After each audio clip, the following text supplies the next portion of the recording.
Welcome to Let's Talk to Animals, the podcast about interspecies communication. My name is Shannon Cutts. I am your friendly neighborhood hostess, along with Miss Petal Cutts, my 4-month-old cockatiel. And we are here today chatting about animal communication with today's guest, Karoline from Dog Mom Mentality with Layla, aka Princess Beauty. And we will explain a little bit more about that. We're here talking about how animal communication can complement other growth opportunities and how it can fit in with the bigger picture of being a pet guardian or a dog mom or a cat dad or wherever you find yourself in your relationships with your own companion animals, rescue animals, animals you work with. Welcome, Karoline. Thank you. I am very excited to be here. We've had our actual communication session. You've been on my podcast recording, and now I'm here. So we've talked to each other a lot here recently. And it's been so much fun, and I'm learning so much. I highly recommend heading over and adding Dog Mom Mentality to your playlist if you haven't already. It's an amazing podcast with so many resources and so much real world experience, especially if you have a dog who is in the least bit unresponsive to play or reactive or anxious in any way. You can just get so much support. That's what we've really been focusing for the last several episodes here on Let's Talk to Animals, is that feeling of impending doom or at the very least isolation or personal shame that you feel like, oh, my pet's broken. And it's like, well, let's talk about that. Right. Yeah. You're not alone. Let's just say that you're definitely not alone. And that's actually how my podcast got started, because Layla was a difficult, reactive dog. And at the time, I felt very alone, isolated, misunderstood. I felt like I couldn't go and do my normal things. I just wanted to be a normal dog owner, walking their dog, but it just wasn't like that. And found this community on Instagram, at the time pretty small, but very mighty. You know, I finally felt like I was being heard. And I started the podcast because I was like, I want to show people the behind the scenes of reactive dog owners and all of the hard work, the emotional labor, the actual physical training that we do with our dog that other people might not realize or might not understand why we do it the way that we do. And I kind of got a bunch of different people from various aspects of aggression or fear or separation anxiety, just kind of a wide array, and started talking to them. Eventually turned it into this full-blown podcast that now covers any way that your dog can emotionally affect you. So it doesn't necessarily have to be reactive dog stories anymore, but that's still a really big piece of it. And it's also interesting because our pets can be, and you and I talked about this in our session with Layla, but our pets can be very much some of the closest mirrors in our lives, holding a rather comfortable mirror up to show us some things that may be going on within us that we may not either be aware of, or we may not think they're problematic, or we may have just given up on those aspects of ourselves. And they can also be some of our most powerful mentors and teachers through modeling behaviors or just ways of being in this world that we can learn a ton from. You and I talked when we were chatting about what Layla had to say. We were talking about soul contracts and how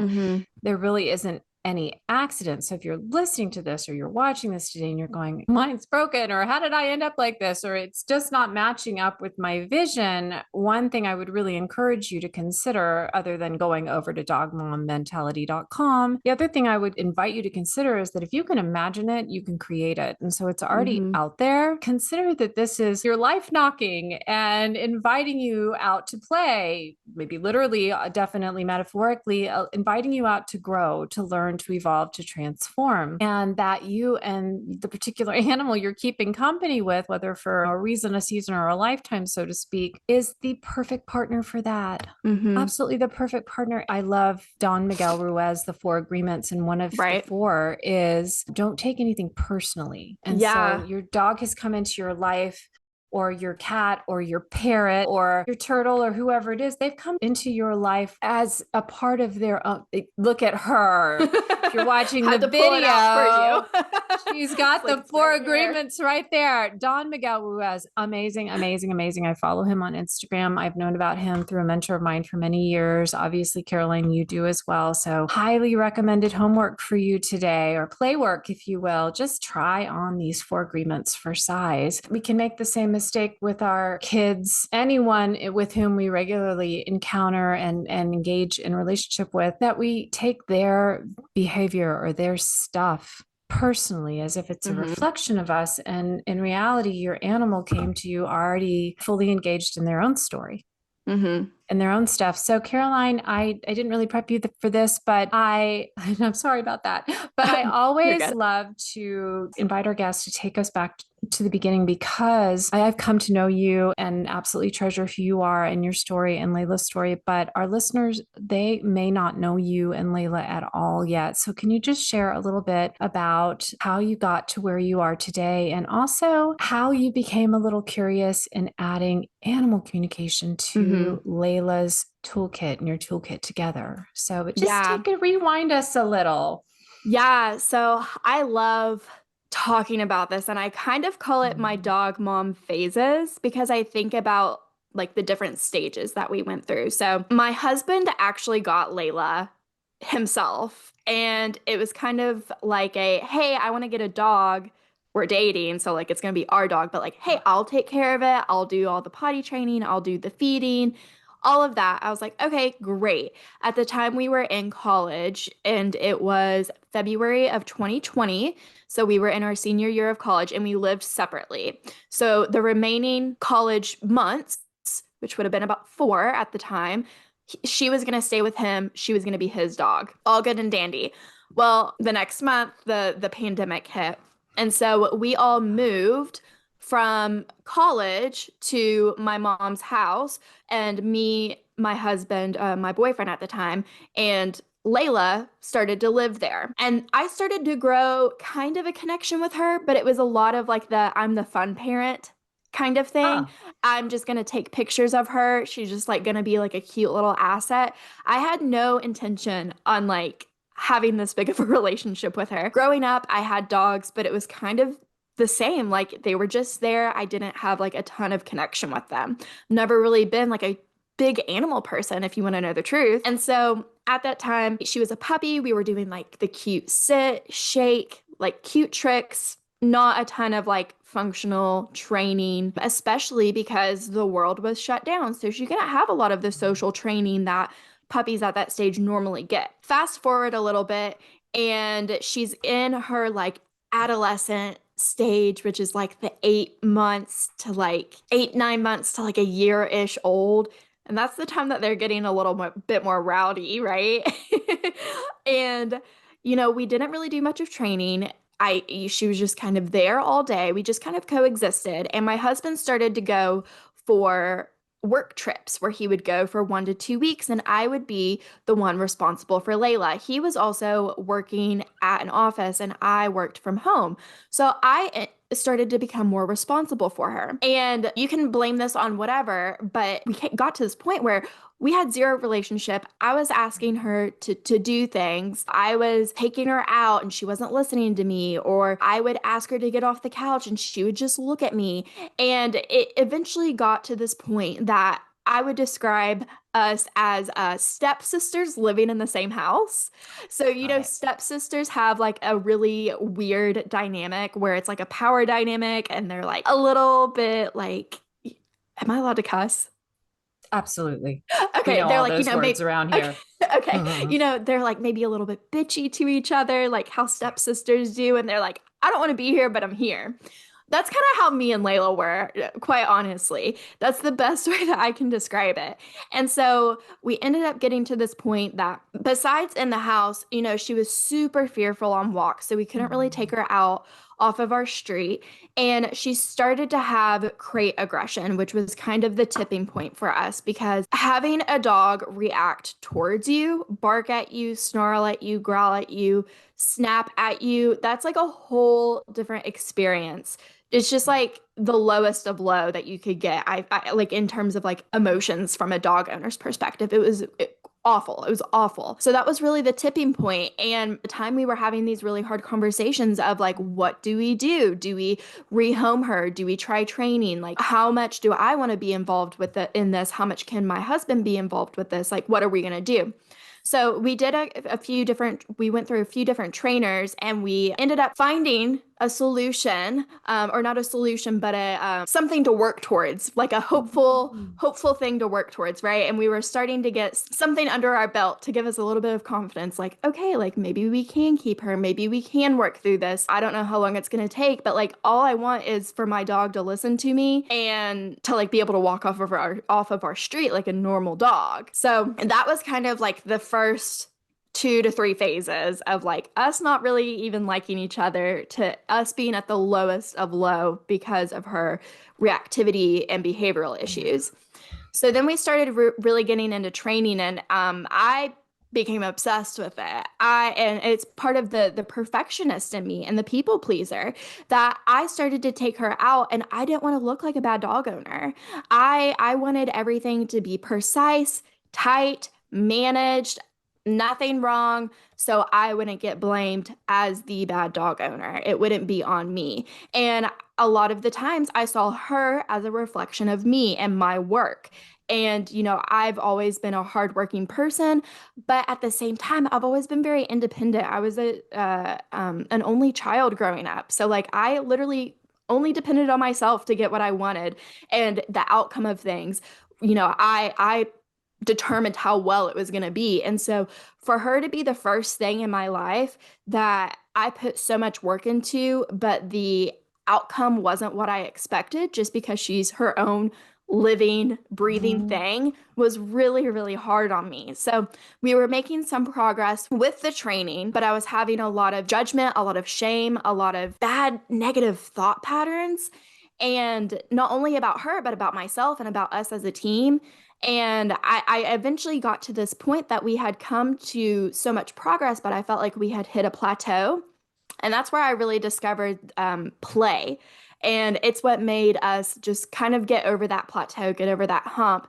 It really started to build that connection between us that I didn't even know that we needed, right? I was so worried about getting us to the point with training that she could walk beside me, not pull, not bark, not look at another dog, only look at me, all of the like quote unquote perfect dog things that I totally missed out on, like the actual, like, let's have fun, let loose, like, and be playful a little bit. This power of play, which I'm on a big kick right now because I'm doing this Play and Reflect 30-day challenge to encourage others to play with their dog and learn more about play. But throughout all of that, that really got us over the hump on this connection that we were really, really missing out on. And I was able to finally catch my breath a little bit and like able to like reflect and like look back on like everything that was happening and like be more aware to like make changes in the moment. And so from that point on, we're really at this stage now that like we're living the life that I envisioned. We're living the life that I had wanted, right? It can only go up from here, as long as we keep putting in like the consistent maintenance practice and training. She just totally exceeds my expectations every day now, and it's so amazing. But now, I have the time to focus on myself a little bit more, on other things. And like, yes, she's still a top priority for me. But whenever I was so worried about her training, I completely lost myself to that. It was like my whole identity was being this reactive dog mom. Like I had to take care of my dog. And now I'm in this phase where it's a little bit more chill with her. I'm in a very, very good place, but like I'm able to focus so much more on myself and explore other things that I am besides being a dog mom, which kind of leads into your second question, which was, how did I get into this animal communication? So one of the things that I've been exploring in the past year is this spirituality land, like this woo-woo land, like what's going on in this, holistic world, spiritual. And I'm in a mentorship program right now that has to do all about the spiritual and energetics of running your own business or being an entrepreneur. And all of the topics in it really, really interest me. And it's all about, taking care of yourself because you have to take care of yourself for your business to really thrive. And so in that, we really started to dive deeper into spirituality, holistic health, astrology, intuition, all of these things. And I was like, that's really cool. And my mentor had mentioned that she had done a pet communication session. It's like, that sounds right up my alley. Like, let's look into it. And I'm all about being more intentional, and anything that can bring me more awareness, like just sign me up, whether it's journaling, talking to somebody else, having them kind of be a mirror back at me. That's why I'm doing my mentorship program, being more intentional and intuitive with Layla, watching her movements, trying to see like what's going on there. And so I was like, sign me up for animal communication. Mm-hmm. So I was shopping around a little bit and I hadn't really found anybody that I liked. And then you popped into my inbox and I was like, perfect. This is such great timing. And so I decided to book a session with you, and now here we are. And it's so cool. You touch on so many important facets of not only just what is possible. I mean, you literally right here in front of us, if you're listening or you're watching, you just heard the transformation that is possible and all of the wonderful perks that got added along the way. Mm-hmm. And in this particular case, you and Layla have already transition through so many facets of your shared growth and evolution together before you added animal communication to your Right. toolkit. In many cases, someone like me is where a frustrated, isolated, ashamed, anxious, or grieving pet parent will start. In either case, what I'm hearing from you is it added so much to your relationship, but it wasn't like the solution. I mean, sometimes it Right. can be, but it's another wonderful opportunity to check something off your bucket list together. Mm-hmm. And also have an experience that will deepen your appreciation and just your awareness of the fullness of the other being's life. Mm-hmm. Right. And I love it if you'd shared a few of your aha moments from your session with Layla, because it is so interesting how you say my identity was wrapped up in Layla's behavior. And we were just focused on pretty much one aspect of our shared Mm-hmm. life together, which was making sure she did what I said when I said to do it. Right. And even in situations where it was very compelling for her to want to do something different and kind of forgetting about all the other ways that you could experience one another. And I Right. felt like your session with Layla, that she had a lot to say Mm-hmm. and share about herself. And not all of it was a surprise or was new to you, but it was extremely affirming and confirming for you in many respects. So I would love it if you would share a little bit more about how the session has affected you and impacted how you've continued to interact with your sweet soul dog. Right. Yeah, and it's so interesting too because if I would have done this 2 years ago where we were still a little bit in the trenches, I don't know if I would have been open to something like this, open to hearing what you had to say. No, I think one thing about it is that like if you're going to do something like this, you have to like have your heart open to like receiving this information and like taking it in and filtering it a little bit. But then the other thing that I wanted to touch on is whenever I was so caught up in the behavioral side of it, making sure she's the perfect dog, quote unquote, so I'm the perfect dog owner. I just put so much pressure on us. It was like just constant pressure. And I think whenever we were talking about like the feedback loop and the soul contract during our session, we talked a lot about how if my anxiety and depression increases, her anxiety increases. And if my, mental health gets a little bit better, then hers gets a little bit better. It's not really a teeter-totter, right? Because if one goes up, the other one goes up. But it's like definitely this like feedback loop, right? And so whenever we were in this place that I was doing all the training, doing all the things that I thought I was supposed to be doing with her, it was still so pressure filled.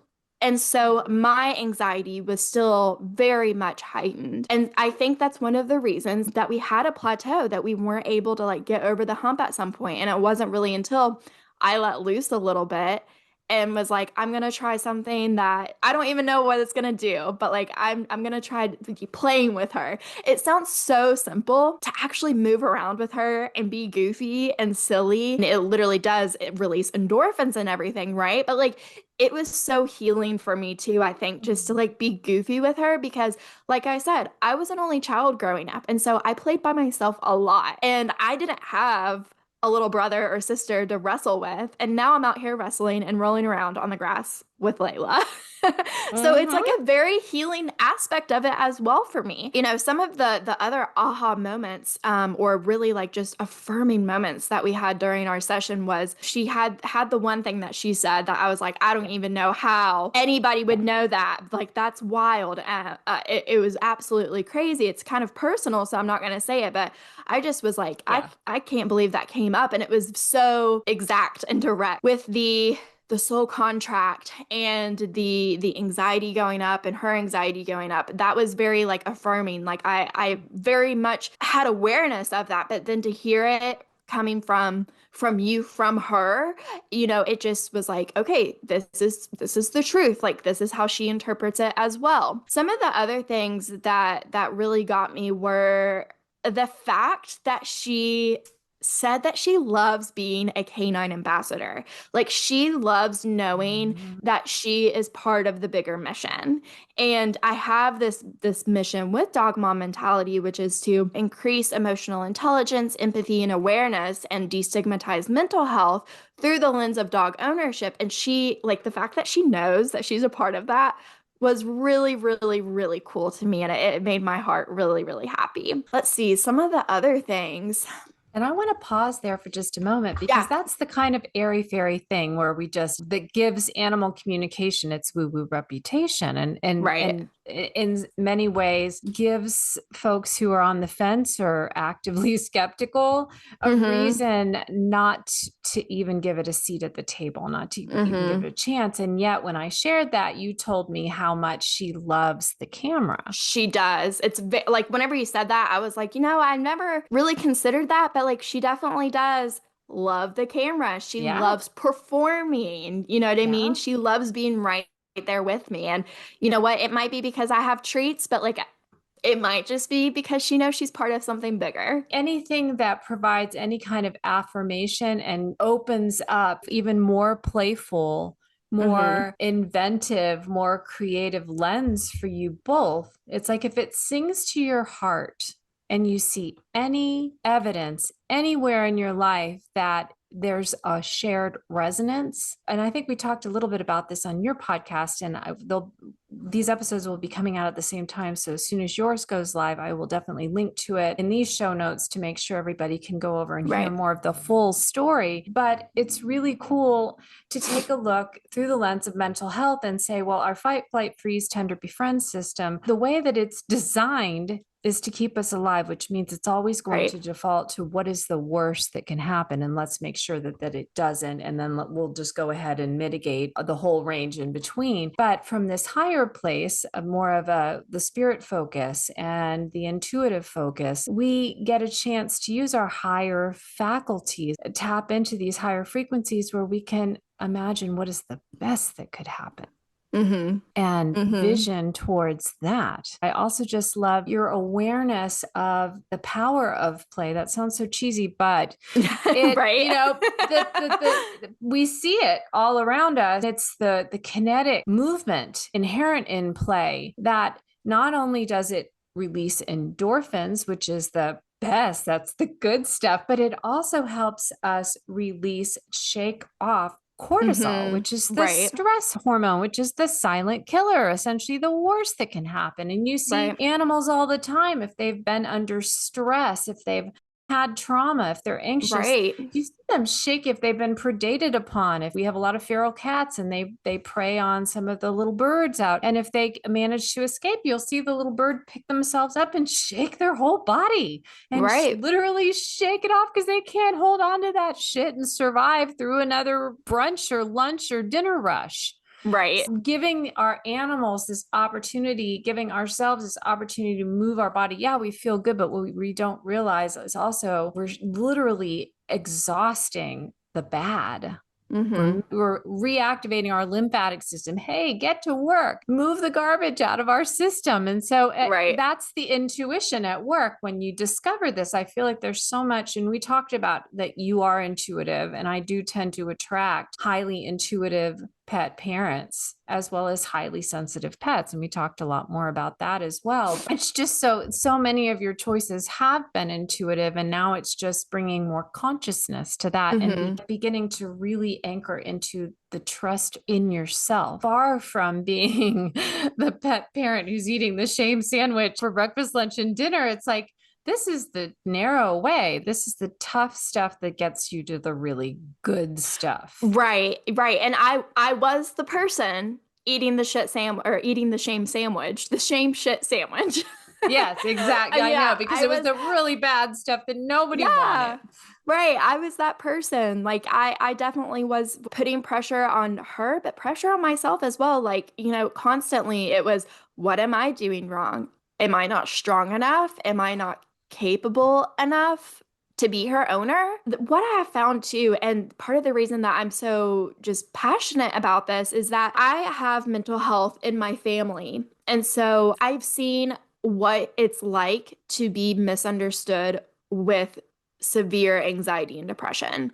And I've seen it go from anxiety and depression, nobody's really supporting them, to very severe anxiety and depression and, other things. I've seen that. And so I just from the bottom of my heart don't want anybody to have to face that.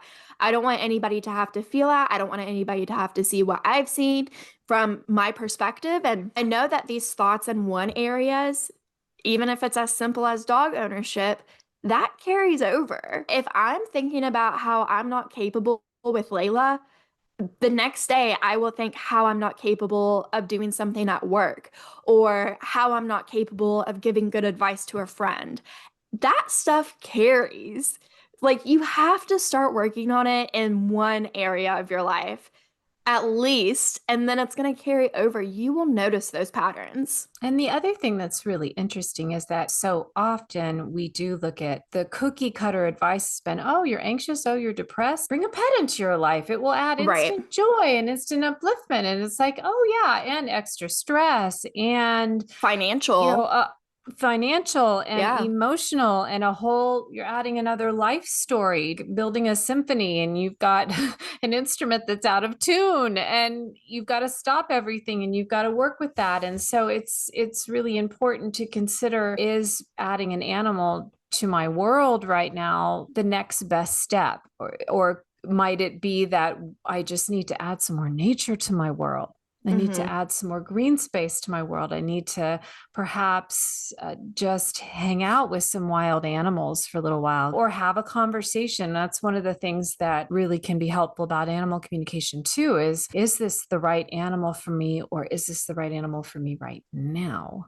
I often wonder how it might change the relationship if introduced before there's that big commitment that's made. And of course, in your case, you weren't the one making the big commitment. It was your now husband. Right. I mean, I was definitely there. He definitely was like, do you like this dog or this dog? And I swear, I don't even think I saw Layla like in a picture or anything before he got her. I wasn't even there whenever he got her because I was visiting my mom where she lived at the time, which was an airplane ride away. So I wasn't there. Like I didn't care to be involved. Now, did I help pay for her crate or her food? Yeah, like I will help do that. Or I did help do that at the beginning, but I wasn't signing up for anything but cute dog pictures, cute puppy pictures. It's just so interesting to rewind and take a look at how it started, and how sometimes when we realize that we've got a really strong soul bond with another being, we may not, like you shared, you weren't necessarily what you'd consider to be an animal person going into this. And so sometimes they have to kind of sneak in the back door and they really surprise us. And yet, if you're listening to this right now, or you're watching this and you are struggling in your relationship with your animal and you're thinking, what is my next step? I feel like changing the conversation to add that animal's voice to the mix and find out, what's going on for them and what ideas do they have. Let's say you and your husband were having an argument or a heated discussion over something, and you can easily hear one another. You can talk to one another. You can use the words that you both share in common. With animals, it can be tougher.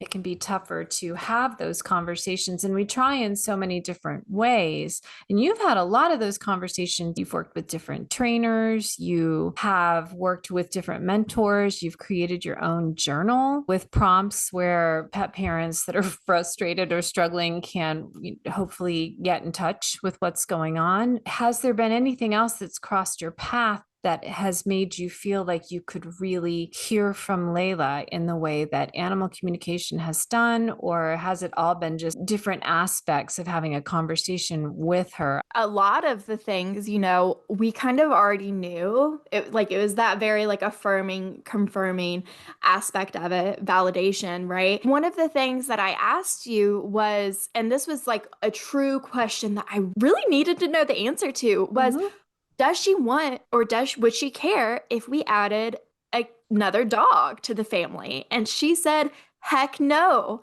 And, we kind of thought 70% she's probably going to say no, 30% she might say yes. It was not a definite 50-50 split. It was more towards we don't think that she would want one, but we weren't sure. Right. And so I'm so glad that that was one of the questions that I asked and we got a definite answer. And now I know that's definitely what she wants. This week I've been dog sitting my best friend's little dog. He's 2. He'll be 3 in July, I think. And they've gotten along really, really well together. But yesterday, Layla and I had this moment where she just came to me for affection like she's never came to me for affection before. It was she's never had a pet in her life and she just crawled out of a dungeon or something. She was just so wanted to be next to me, couldn't get enough.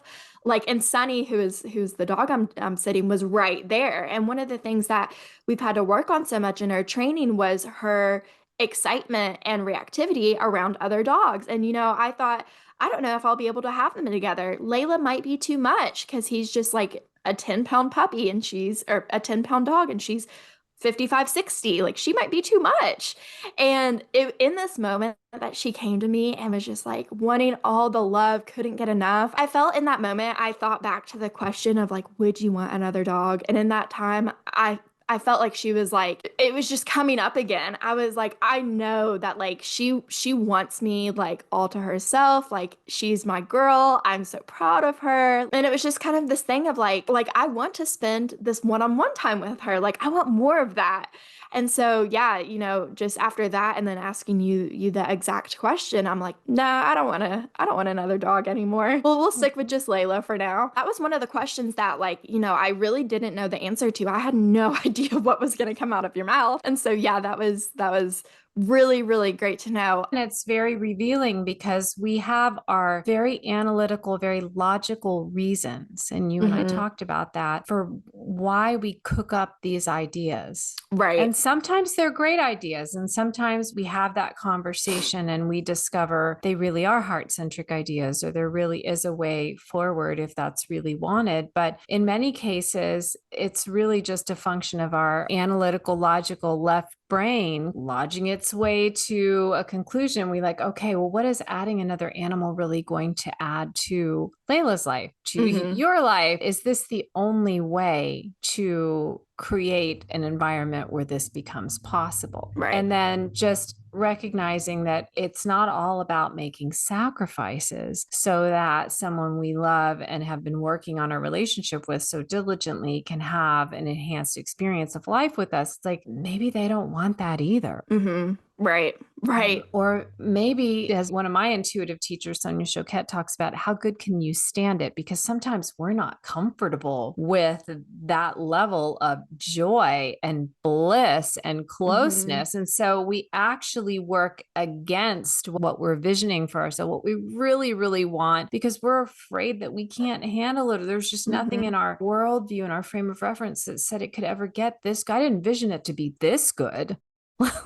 Like I was only seeing us get to about C minus. I was never expecting A plus plus. And so when it comes, we're like, oh, let me just add a little more chaos. Let me just, It's a little bit back it up. self-sabotagey. Yeah, absolutely. One of the things that I'm continually just floored by and very inspired by is the amount of brave that it takes to have an authentic first person conversation with your animal. And I remember the days when I was hiring animal communicators and I waited with bated breath to hear the answers to questions like, what do you think are your food? Or is your habitat okay? And agonized when one of my reptiles said she wanted 2 pools instead of 1, and that would have taken up her whole habitat. We have to recognize there's so many layers to a conversation, and yet it's a negotiation as well. So coming into an animal communication conversation, it's easy to forget that we already know how to have conversations. We're just a little bit unaccustomed to having a third party translator present. A lot of the fear factor for people can be, well, what if my animal says they don't like me, or they don't like something in their environment, or they don't want something that I want? Right. And, that's one of the things that I thought about, because I'm very open about our relationship used to really suck. And I recognize during those times that I was part of the problem. I put a lot of pressure on us. I made a ton of mistakes. And I thought about that before our session. I was like, I wonder if Layla's going to say something about like how she used to not like me either. It was kind of like a little bit like I had to prepare myself, because if I had heard that, I would have been very upset. Even though it was in the past, I still would have been upset. So like I did have to kind of prepare myself for that a little bit, because I knew that it could be a truth. Like it could come up. And that's so important to hear, especially if you are listening right now or watching and you have never had this experience. One thing I can share to that point is that I have not found, unless there's a direct question involved from their person, I have not found animals to be too interested in talking about what has happened before. They're very present focused. And the other thing I can share, and I've had animals say things pretty bluntly, and yet there's always a note of kindness. And I'm thinking of one particular client whose soul dog passed, and he was struggling with a lot of guilt about some of his perceived shortcomings as a pet parent and some of the things that he felt hadn't gone right at the time. And when I talked with his soul dog, what she said was, you're the kind of person that I wanted to spend my whole life with, because when you know better, you do better. And that inspires me. You didn't know then, so of course you weren't doing it, but you understand now. And that's why you're asking these questions. I'm getting goosebumps because I can feel this. I know, and it's making me tear up a little bit. Yeah. Yeah. And just so, yes, there can be an awareness of things that weren't perfect. I have yet to even find another human relationship where I can say, man, I nailed that one. Like I did everything right, but it's the way in which the animal views how everything unfolded. And so when they do share, you almost are glad that it didn't go well, because you grow like sniff, sniff, like there's like your heart is like, oh, I'll never forget that. I will go to my deathbed and I will remember that conversation. Yeah, you had to have those tough times in order to really grow. And the definition of love is to be able to see who's really in there past. At least this is my definition. I don't know how everybody defines it, but to be able to see past the person or the being's limitations to the essence of who they are. And that captured how his soul dog really saw him for who he is, for his heart, not for his learning curve. Right. And so that's an example, one of many, of how animals will respond. If in this particular case, there was a direct question involved as well. Are you mad at me because I didn't do fill in the blanks? So I don't think that the dog would have shared anything about it. It would have even been interested to discuss it if it hadn't been for that direct question. And so animal communication can be its own healing process when we discover that there's more than one way to see ourselves and to see our growth. And there's beings in our life who willingly stay, who see us in so much of a higher and more unconditionally accepting place than we see ourselves. Yeah. That's why one of the reasons I'm so excited to have you on the show here on Let's Talk to Animals is because I do feel like when the time is right to add these direct conversations with our animal companions to the mix, we will know. Mm-hmm. But I love that you were so aware and you were trusting yourself, and that even though there was this fear factor thing kind of going in, that you had built up enough self-trust currency, and you said, okay, now is a good time. Now is the Mm-hmm. right time, rather than just going up into the head again and going, well, does this make logical sense? Animal communication isn't about logic. We don't Mm-hmm. logic our way there. We heart our way there.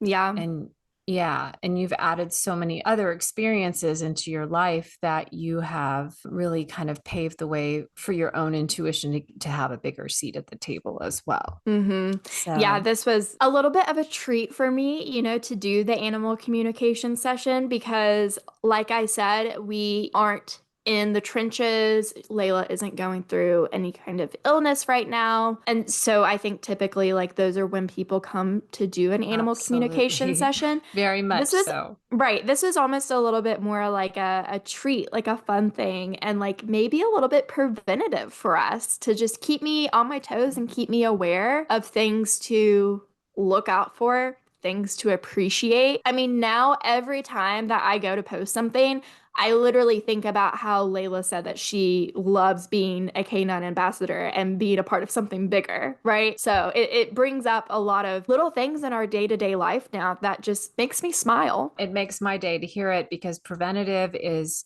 what I'm all about. And Mm-hmm. as I'm developing courses and new offerings for my clients who are becoming students of animal communication themselves, that dream of doing myself out of a job, because there's at least one person in every family who can serve in that role for the family as a whole, because it is definitely possible. And it is very much just like you don't want to let anything stew with your partner or your bestie Mm-hmm. or your boss or your coworkers. We don't want to let anything stew with our pets. We Right. want to have that preventative conversation. And that's a skill set in and of itself. That would be a whole nother podcast, probably. There are so many beings in our life where we can practice being brave and discover that far from it being worse than we could imagine, it's better than we ever expected. Mm-hmm. Mm-hmm. So I really appreciate your taking the time to come on Let's Talk to Animals and share a little bit more, share about what it was like for you to have a session and to be able to talk with Layla and share some of the behind the scenes of how you prepared and your reasons, and just acknowledging you for being such an open book and being willing really to try everything that offers the promise of you and Layla discovering really how good can you stand it. Right. It Right. sounds like it's Totally. getting pretty darn good. So, Karoline, we are at the point in our show where I've mentioned it here and there throughout, but please tell us a little bit more about how our listeners and viewers can connect with you, especially if they're feeling a little isolated or a little overwhelmed or eating that very untasty sandwich we talked about, Right. and some of the resources that you have for them. Yeah, so you can find me on all social media at Dog Mom Mentality. I'm primarily on Instagram, so if you want to message me, that's the place to do it. My website is dogmommentality.com. On there are a line of shirts that are inspired by being an empowered dog owner. There's little stories Yes. behind each of the shirts. And then there's also a journal. So the journal comes in spiral or are hardbound. It is comprised of 4 different sections: an intention setting section, a goal setting section.